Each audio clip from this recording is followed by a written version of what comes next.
The morning sky over Kalos Prime burned red. Commander Taman stood on the defense platform and watched the enemy ships move closer. 3 months ago, the sky had been blue.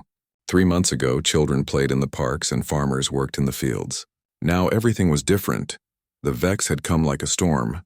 Their bioships looked like giant insects made of metal and flesh. They ate everything in their path. Planets, space stations, entire fleets, nothing could stop them.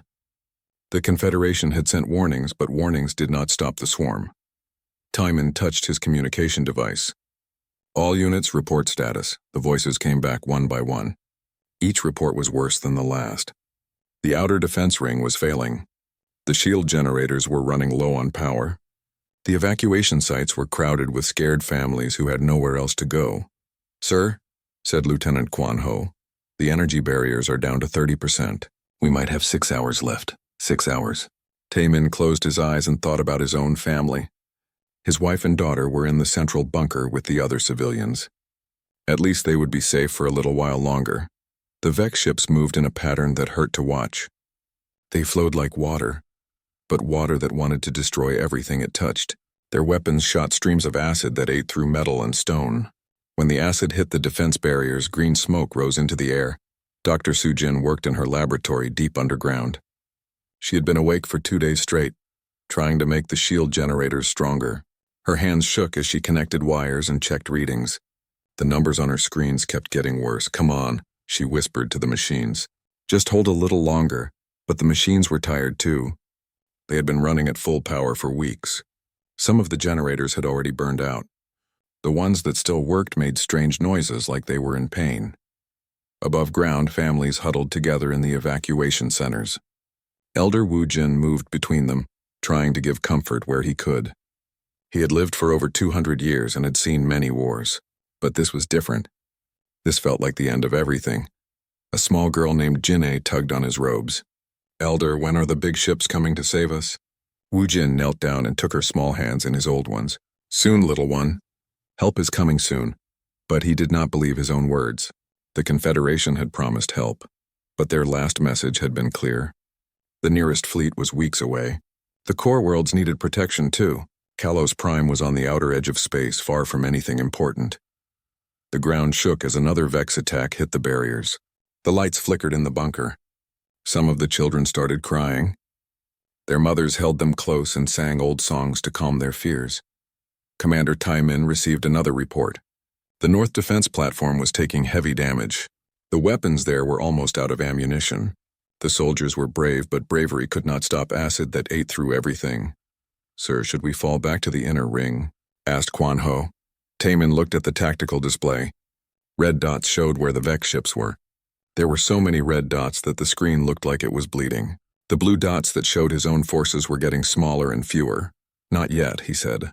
"Every minute we hold gives more people time to reach the bunkers." In the medical center, Dr. Minsu treated wounded soldiers. Burns from Vex acid were the worst. The alien weapons did not just hurt the body. They ate through skin and bone like it was paper. He had run out of the good medicine 2 weeks ago. Now he used whatever he could find. A young soldier was brought in with acid burns on his arm. The skin was gone in places, showing white bone underneath. Minsu worked quickly, but he knew the soldier would never use that arm again. "Will I be okay, doctor?" the soldier asked. "You will live," Minsu said. It was the truth, but not the whole truth. The Vex ships came closer. Their biohulls pulsed like beating hearts. Strange lights moved under their skin. Some people said the ships were alive, that they could think and feel pain. Taman did not know if that was true. He only knew they wanted to kill everything human. The Confederation had studied the Vex for years. They learned that the creatures worked like a hive. One mind controlled thousands of ships. Kill the queen and the swarm would fall apart. But no one had ever found a queen ship. They were too well protected, too far away. Elder Wu Jin climbed the stairs to the surface. He wanted to see the sky one more time before the end came. The defense platforms fired their last missiles at the approaching swarm. Bright flashes lit up the red sky like fireworks. But there were always more Vex ships to take the place of the ones that died. The communication array crackled with static. Then a voice came through, weak and far away. "This is Confederate Fleet Command. We have received your distress signal. Help is coming, but we cannot reach you in time. Hold as long as possible. Repeat, help may not reach you in time. The message ended. Silence filled the command center. Taemin looked at his officers. Good people, all of them. They had families too. They had dreams and hopes that would die with them when the barriers failed. Sir, Kwanho waited for orders. Tell all units to prepare for final defense, Taemin said. When the barriers fall, we fight them in the streets. We make them pay for every meter. The men saluted and went to their posts. They knew what those orders meant. They were going to die, but they would die protecting their families and their home. Dr. Soo-jin felt the generators failing. The power readings dropped faster now. 10%, 5%. The machines that had protected them for so long were finally giving up. She thought about the message from Fleet Command. Help was coming, but not in time. It was like being told that rescue would arrive after you had already drowned. In the bunkers, people held each other close. Some prayed, some sang. Some just sat in silence and waited for the end. They thought no help was coming. But they were wrong. Far from Kalos Prime in the cold darkness between stars, something moved. The human ship Thunderstrike drifted silent and invisible. For 6 months, it had been a ghost in space. No one knew where it was. Most people thought it was destroyed. Captain Hyunwoo sat in his command chair and stared at the main screen. It showed nothing but empty space and distant stars. That was how he liked it. Empty space meant they were hidden. Hidden meant they were alive. The ship was different from other Confederation vessels. It was built by humans for humans. The metal was darker. The corridors were narrower. Everything was designed for war, not comfort. Other species called human ships ugly. Humans called them effective. Captain, said Communications Officer Ye-jin, I'm picking up something strange. Hyunwoo turned his chair toward her station. Ye-jin was young but good at her job. If she said something was strange, it was worth listening to. What kind of strange? A distress signal, very weak. It's coming from the Kalos system. The captain frowned. Kalos Prime was deep in Vex territory now. Any ship there was either dead or soon would be. He walked over to Ye-jin's station and looked at her screens. How old is the signal? 3 days. It's been bouncing off solar interference, but the computer finally cleaned it up enough to understand. Ye-jin pressed a button. Static filled the bridge, then a voice came through. It was tired and scared. This is Commander Taemin of Kalos Defense Force. We are under attack by Vex Swarm. Civilian population is in immediate danger. Request immediate assistance. We can hold for perhaps 6 more hours. The message repeated several times, then faded into static. The bridge was quiet. Everyone knew what that message meant. Kalos Prime was dying, and there was nothing anyone could do about it. The nearest Confederation fleet was weeks away. Chief Engineer Boram looked up from her station. Captain, we could reach them. In 6 hours? Asked Lieutenant Do-hyun. That's impossible. Not 6 hours, Boram said. 6 hours was 3 days ago. But we could still get there in maybe 8 hours if we push the engines hard. Hyunwoo thought about it. 8 hours to Kalos Prime. It would mean giving up their mission. For 6 months, they had been mapping Vex fleet movements. They had found something important, the location of a Queen ship. The Confederation needed that information. Sir, said Ye-jin, there's more. I'm detecting other signals from that area. The Vex are using Kalos as a staging point. There are at least 40 bioships in that system. 40 ships. The Thunderstrike was powerful, but it was only one ship. 40 Vex bioships could destroy a whole fleet. Navigator Nayoung spoke from her station. Captain, if we report back to command with the Queen ship location, they could plan a major offensive. It might end the war. She was right. The information they carried was worth more than one colony. Thousands of worlds would be saved if they could destroy the Vex Queen. It was simple math. But math did not include the faces of scared children or the voices of brave soldiers making their last stand. Dr. Dong-min, the ship's medical officer, looked up from his reports. How many people are on Kalos Prime? About 30,000, Ye-jin answered. 30,000 people, Dong-min repeated quietly. The bridge fell silent again. Everyone was thinking the same thing. 30,000 lives against ending the war. It should have been an easy choice. Captain Hyunwoo walked to the main screen and stared at the stars. His crew waited for his decision. He thought about his orders from Confederation Command. Find the Queen ship. Report back. Do not engage the enemy unless absolutely necessary.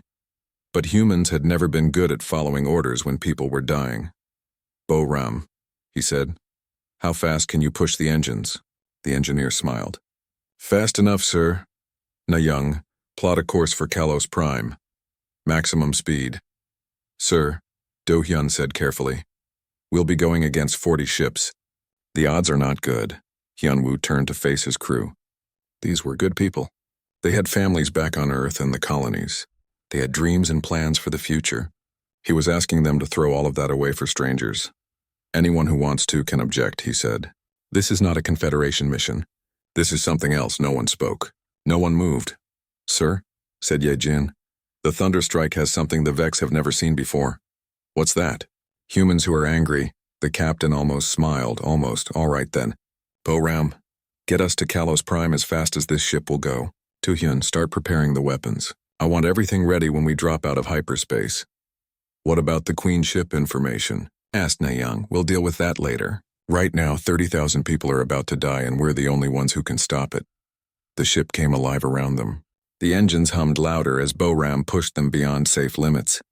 The weapon systems powered up with a whine that vibrated through the hull. The crew moved with quick, practiced motions. In his cabin, Hyun-woo recorded a message for Confederation Command. He explained what they were doing and why. He uploaded all their data about the Queen ship location. If the Thunderstrike did not survive, at least the information would not die with them. Bo-ram worked in the engine room, making adjustments that would have terrified any other species. Humans built their ships tough, but she was pushing the reactor beyond anything it was designed for. The containment fields glowed white-hot. Warning alarms chimed constantly. Just a few more hours, she whispered to the engines. Hold together for a few more hours. Do-hyun checked every weapon system 3 times. The railguns were loaded and ready. The missile tubes were armed. The point defense systems were on standby. He had enough firepower to level a city, but he wondered if it would be enough against 40 bioships. The ship shook as it pushed through hyperspace faster than it should. The hull groaned under the stress. In the medical bay, Dongmin prepared for casualties. He knew they would come. When humans fought, people got hurt. When humans fought against impossible odds, people died. 8 hours to Kalos Prime. 8 hours to prove that sometimes, one ship could make a difference. Captain Hyun-woo sat in his chair and watched the countdown timer. 6 hours left. 5 hours. 4. Other Confederation species would have called this mission suicide. They would have said it was illogical to risk 1 ship and 200 crew members for a colony that was already doomed. But humans had never been logical. They were something else entirely. They were stubborn. The first shuttle left the Thunderstrike's cargo bay 20 minutes after landing. Pilot Na-young sat in the cockpit, her hands steady on the controls despite the chaos around her. Behind her, 200 civilians crowded into a space meant for 50. This is madness, said an elderly Kalos engineer as he squeezed between 2 families. That shuttle will never hold together with this much weight. Na-young heard him through the thin bulkhead and smiled grimly. He was probably right. Human shuttles were built stronger than most, but they had limits. Today, she planned to find out exactly where those limits were. The shuttle lifted off from the plaza as acid streams fell around it like deadly rain. The Vex bioships could not fire directly at the bunkers without damaging what they wanted to capture. But they could make life difficult for any ship trying to leave. Na-young threw the shuttle into a spiraling climb that would have made most alien pilots sick. Humans could handle more G-forces than other species. They had evolved on a heavy world under a violent star. What killed others only made them dizzy. Hang on back there, she called to the passengers. This might get bumpy. A stream of acid passed so close to the shuttle that it boiled the paint off the starboard wing. Na-young banked hard to avoid another attack. Her reflexes enhanced by combat stimulants that would have stopped most alien hearts. The shuttle broke through the atmosphere and headed for the Thunderstrike's sister ship, a cargo vessel hidden behind Kalos Prime's moon. It was not much of a hiding place, but it would have to do. Back on the surface, Commander Tae-min watched the evacuation with growing amazement. The humans worked with an efficiency that bordered on the supernatural. They had turned the chaotic refugee situation into an organized military operation in less than an hour. Dr. Dongmin, the Thunderstrike's medical officer, set up a field hospital in the main bunker. He treated wounded soldiers and civilians with techniques that other species considered impossible. Human medicine was aggressive and direct, just like everything else humans did. A Kalos child had been hit by acid shrapnel. The wounds were deep and infected. Most alien doctors would have said the case was hopeless. Dongmin looked at the injury for 30 seconds, then began to work. "Nurse, I need surgical foam and a tissue regenerator. Also, get me some of the human antibiotics from my kit." "Sir, those drugs are designed for human biology. They might be toxic to other species." "Trust me." Dongmin had studied alien anatomy for 15 years. He knew that human medicine was usually too strong for other species. But sometimes too strong was exactly what you needed. The child's wounds began to close as the human drugs fought off the infection. Her fever broke. Her breathing became easier. Dongmin smiled and moved on to the next patient. Above them, the Thunderstrike fought a holding action against the Vex swarm. Captain Hyunwoo had positioned his ship directly over the bunkers, using it as a shield. The bioships could not attack without going through him first. "Hull damage is getting worse," reported Boram from engineering. "We're losing atmosphere on 3 decks. The main reactor is running at 110% of maximum safe output. How long can we hold? Maybe 2 hours. After that, the containment fields will start to fail. 2 hours to evacuate 30,000 people. It was impossible, but the humans kept trying anyway." Do-hyun fired precisely aimed shots at any bioship that came too close. His railguns had limited ammunition, so every shot had to count. The Vex were learning to avoid his fire, but they were also learning to respect it. "Captain," said Ye-jin, "I'm getting a transmission from the lead bioship. They want to talk." "Put it through." The main screen flickered, then showed the interior of a Vex vessel. The walls pulsed with organic patterns. Strange lights moved under the surface like blood vessels. In the center of the image stood a creature that barely looked alive. The Vex drone was tall and thin, with too many arms and eyes that glowed green in the darkness. When it spoke, its voice sounded like metal scraping against stone. "Human vessel, you fight well, but you cannot save them all. Surrender now, and we will make your death quick." Hyunwoo leaned back in his chair and studied the alien creature. "I have a counteroffer. Leave this system now, and I won't destroy your entire fleet." The drone made a sound that might have been laughter. "You are one ship. We are many. Your death is certain. Maybe. But I'll take a lot of you with me." The transmission ended. The Vex had heard enough. In the bunkers, Elder Woojin helped organize the evacuation. The humans had divided the civilians into groups, prioritizing children and injured. It was logical and efficient, but it was also kind. They made sure families stayed together when possible. A small girl tugged on his robes again. It was Jin-A, the same child who had asked about rescue ships 3 days ago. "Elder, are the humans really going to save us all?" Woojin looked at the organized chaos around him. Human crew members worked alongside Kalos civilians, carrying children and helping the elderly. They moved with purpose and determination, even though their own ship was taking damage above them. "Yes, little one, I think they are." But the Vex were running out of patience. The hive mind had decided that the bunkers were less important than destroying the human ship. Bioships began to move into attack formation, ignoring the risk to the structures below. "Captain," called Do-hyun, "they're massing for a coordinated attack. 20 ships moving into position." Hyunwoo looked at the tactical display. The evacuation was only half complete. 15,000 people were still in the bunkers. They needed more time. "All shuttles, increase evacuation speed. We're about to get busy up here." Na-young was already pushing her shuttle beyond safe limits. She had made 6 trips to the cargo ship, carrying more people each time.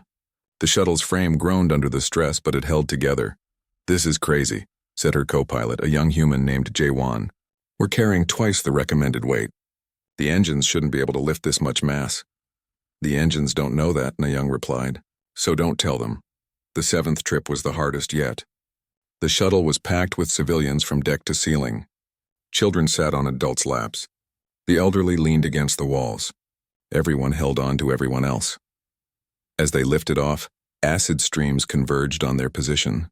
Na-young jinked and weaved through the deadly rain. Her reflexes pushed to the limit. The shuttle's armor began to smoke where acid had splashed against it. One stream came too close. It ate through the starboard engine housing, sending green sparks cascading into space. The shuttle lurched to one side as power failed. "Engine 2 is down," reported Jae-won. "We're losing altitude." Na-young fought with the controls, trying to keep the overloaded shuttle in the air with only one engine. Behind her, 200 people held their breath and waited to see if they would live or die. The shuttle limped toward the cargo ship, trailing smoke and debris. It was going to be close, very close. The thunderstrike dropped out of hyperspace like a hammer hitting an anvil. One moment there was empty space at the edge of the Kalos system. The next moment there was a human warship, angry and ready for battle. Captain Hyunwoo looked at the tactical screen and felt his heart sink. The situation was worse than they had expected. The planet's shields were gone. Vex bioships swarmed around Kalos Prime like insects around rotting fruit. Green streams of acid fell from the sky like deadly rain. 43 enemy ships, reported Do-hyun. They have the planet surrounded. Any sign of the defense platforms? 3 are still active, but barely. They're firing with whatever they have left. On the planet's surface, Commander Taemin watched the sky burn. The last shield generator had failed an hour ago. His soldiers were fighting in the streets now, using buildings for cover. They had no ammunition left for the big guns. Just rifles and grenades and the will to make the enemy pay for every step. A young soldier ran up to him. "Sir, something's happening in orbit. The Vex ships are moving." Taemin looked up. The bioships were changing formation, pulling away from the planet. For a moment he dared to hope. Maybe Confederation reinforcements had finally arrived. Then he saw it. A single ship, dark and sleek, moving through the Vex formation like a shark through a school of fish. It was smaller than the bioships, but it moved with deadly purpose. "What is that?" the soldier asked. Before Taemin could answer, the strange ship opened fire. The railgun rounds moved too fast to see. They were just lines of light that connected the human ship to its targets. Where they hit, Vex bioships exploded in clouds of green fluid and twisted metal. Do-hyun smiled as his weapons found their marks. The Vex had never faced kinetic weapons like these. Their bio-armor was designed to absorb energy blasts and redirect them harmlessly away. But solid tungsten moving at a significant fraction of light speed was something else entirely. "Target destroyed," he reported as another bioship came apart under his fire. Moving to next target, the Vex were confused. Their sensors could barely detect the human ship. It was too small, too fast, and it used technologies they did not understand. They had evolved to fight enemies that thought like them. The humans thought differently. Captain Hyunwoo watched the tactical display with grim satisfaction. The surprise was complete. 3 bioships were already dead, and the others were scrambling to respond. "Na-young, take us through the center of their formation." "Do-hyun, continuous fire. Don't let them group up." The thunderstrike dove into the heart of the Vex swarm. Point defense lasers tracked incoming biofighters, destroying them with precise bursts of energy. Missiles streaked out from the launch tubes, each one guided by the ship's AI to find the weak points in bioship hulls. The ship's computer, which the crew called Hana, coordinated the attack with inhuman precision. She calculated firing solutions, predicted enemy movements, and managed power distribution all at the same time. To her, the battle was a complex mathematical problem with a clear solution. On Kalos Prime, Dr. Soo-jin stared at her instruments in disbelief. The energy readings she was seeing should not be possible. The attacking ship was putting out more power than some space stations. Its weapons were tearing through Vex armor like it was made of paper. "Who are they?" she whispered. The answer came when the ship opened communications. The signal cut through Vex jamming like it was not even there. "This is Captain Hyunwoo of the Terran Republic Navy. We're here to get you out." Terran. Human. Soo-jin had heard stories about human ships, but she had never seen one in action. Now she understood why other species both respected and feared them. Humans did not just fight. They waged war like it was an art form. The Vex were starting to adapt. Their hive mind processed the human tactics and began to counter them. Bioships moved to surround the thunderstrike. Acid streams converged on its position, but the human ship was not where they expected it to be. Na-young had already changed course, diving toward the planet's surface where the Vex could not follow without hitting their own ground forces. "Incoming transmission from the surface," reported Ye-jin. "Put it through, Commander." Taemin's face appeared on the main screen. He looked tired and beaten, but his eyes were still bright with hope. "Human ship, this is Commander Taemin. We have 30,000 civilians in the bunkers. Can you evacuate them?" "We'll get them out," Hyunwoo replied. All of them. It was an impossible promise. The Thunderstrike's cargo bays could hold maybe 5,000 people if they packed them in tight. But humans had a habit of making impossible promises and then keeping them anyway. Boram, how are the engines holding up? Stressed but functional. The reactor is running hot, but it should hold together for a few more hours. Do-hyun, status report. We've destroyed 8 bioships, 35 remaining. They're starting to coordinate their attacks. The Vex were learning. They began to fire in patterns, creating overlapping fields of acid that were harder to avoid. The Thunderstrike's armor could resist some damage, but not for long. Green fluid splashed against the hull as an acid stream found its mark. Alarms chimed on the bridge. The outer armor was beginning to corrode. Damage report, called Hyunwoo. Hull breach on deck 7. Emergency bulkheads are holding. We're losing atmospheric pressure in the forward sections. The ship shook as another hit registered. More alarms. More damage.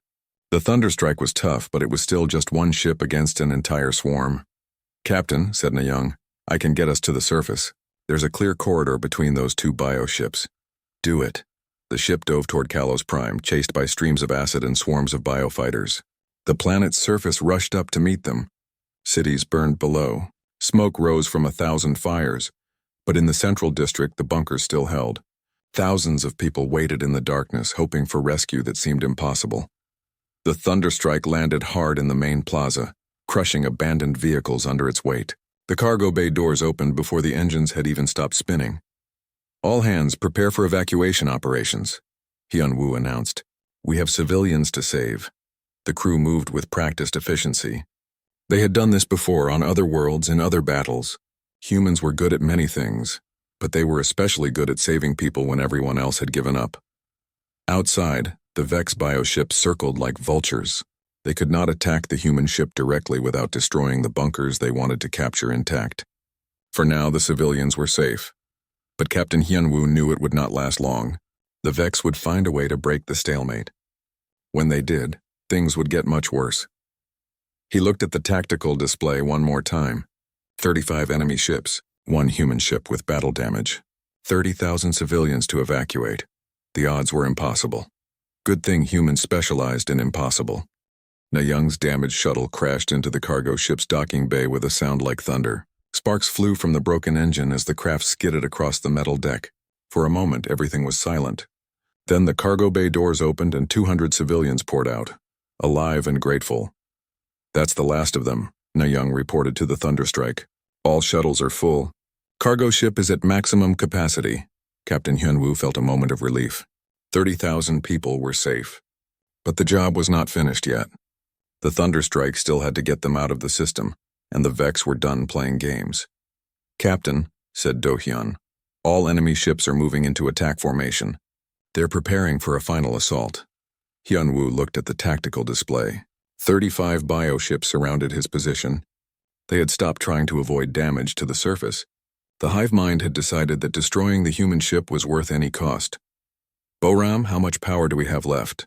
Reactor is at 115%. We're in the red zone now. If I push it any harder, the containment fields will collapse. How long until they fail anyway? Maybe 30 minutes. 30 minutes to fight 35 ships and escort the cargo vessel to safety. The odds were impossible, but humans had never cared much about odds. All hands prepare for combat. This is going to get rough. The Vex attacked from all sides at once. Streams of acid converged on the Thunderstrike's position like green lightning. The ship's point defense systems worked frantically to shoot down incoming biofighters. Alarms screamed throughout the vessel as hull breaches multiplied. Do-hyun returned fire with everything he had. Railgun rounds tore through bioship hulls. Missiles exploded in clouds of green fluid and twisted metal, but for every ship he destroyed, 2 more took its place. Hull breach on deck 4, reported a damage control team. We're losing pressure fast. Seal it and move on, Hyunwoo ordered. The ship shook as another acid stream hit home. The outer armor was dissolving under the constant assault. Soon the acid would eat through to the vital systems underneath. In engineering, Boram made a decision that would have horrified any sane person. She began to reconfigure the reactor for something called Protocol 7. It was a tactical doctrine so dangerous that most species considered it a form of suicide. Captain, she called over the intercom, I can give you 1 massive energy burst. Enough to clear a path through the enemy formation. What's the cost? The ship. We'll have maybe 10 minutes before the reactor goes critical. Hyunwoo thought about it for exactly 3 seconds. Do it!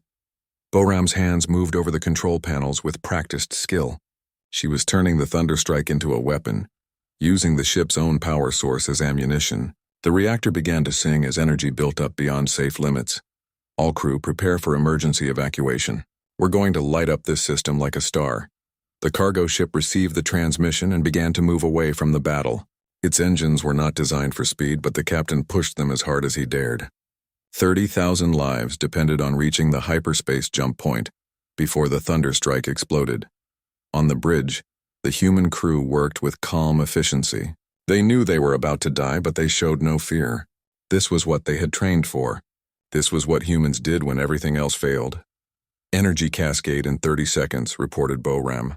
All hands brace for impact. The Vex sensed something was wrong. Their bioships began to pull back, but they were too close and too slow. The trap was already closing. Hyunwoo looked at his crew one last time. These people had followed him into hell because he asked them to. They had risked everything to save strangers on a world they had never seen. It's been an honor serving with you, he said. Quietly, the energy cascade erupted from the Thunderstrike like the birth of a new sun. A beam of pure annihilation tore through space, cutting through bioship hulls like they were made of paper. The focused energy found its target, the largest Vex vessel in the formation. The bioship was not just another fighter. It was a command vessel, one of the creatures that controlled smaller parts of the hive mind. When the energy beam hit it, the ship came apart in a spectacular explosion that lit up the entire system. The psychic backlash was immediate. Without their command ship, the remaining bioships lost coordination. They flew in random directions, crashing into each other or firing at empty space. The local hive mind was broken, but the Thunderstrike was dying too. The energy cascade had burned out most of its systems. The hull was cracked in a dozen places. Atmosphere vented into space through holes that could not be sealed. All hands abandon ship, Hyunwoo ordered. This is not a drill. The crew moved to the escape pods with the same calm efficiency they had shown throughout the battle. There was no panic, no pushing or shoving. They were professionals, and they acted like it even in the face of death. Boram was the last to leave engineering. She stayed until the very end, nursing the failing reactor and buying her crewmates precious seconds to escape. When she finally entered her escape pod, the ship's computer was already counting down to catastrophic failure. The escape pods ejected just as the Thunderstrike's reactor went critical. The explosion was visible from 3 systems away. When the light faded, there was nothing left but debris, and the slowly dispersing cloud of a star that had burned for exactly 10 minutes.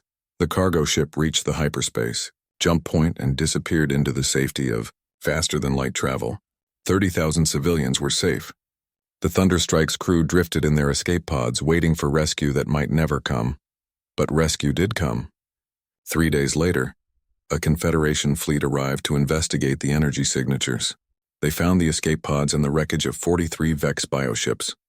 They found the survivors telling a story that seemed too incredible to believe. Elder Woojin stood in the cargo ship's main bay and looked at the human crew members who had saved his people. They were dirty and tired and wounded, but they were alive. They had done the impossible. Your species, he said to Captain Hyunwoo, fights like the universe owes you something. Hyunwoo smiled. It was the first time he had smiled in months. No, he replied. We fight like we owe the universe something. The story spread across the galaxy within days. The impossible rescue at Kalos Prime. The human ship that appeared from nowhere and saved 30,000 lives. The crew that sacrificed everything for people they had never met. Other species began to understand something they had missed before. Humans were not just another member of the Confederation. They were something else entirely. They were the ones who came when no one else could. They were the ones who fought when fighting seemed pointless. They were the ones who appeared from the void when help seemed impossible. The Confederation had learned a valuable lesson. When the situation was hopeless, when conventional tactics failed, when no help was coming, that was when humans were most dangerous. They had thought no help was coming. Then the human warship came thundering from the void, and everything changed. The galaxy would never be the same.